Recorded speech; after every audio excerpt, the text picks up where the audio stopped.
Prosesi pelantikan diawali dengan penyerahan petikan keputusan Gubernur Sulawesi Selatan Nurdin Abdullah kepada Iqbal Suhaib yang berlangsung di halaman kantor Balai Kota Makassar, Jalan Ahmad Yani, Senin 13 Mei 2019.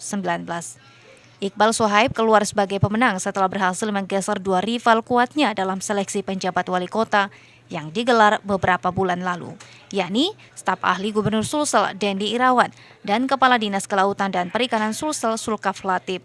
Nama Iqbal Suhaib terpilih sebagai penjabat wali kota Makassar setelah mendapat persetujuan Menteri Dalam Negeri.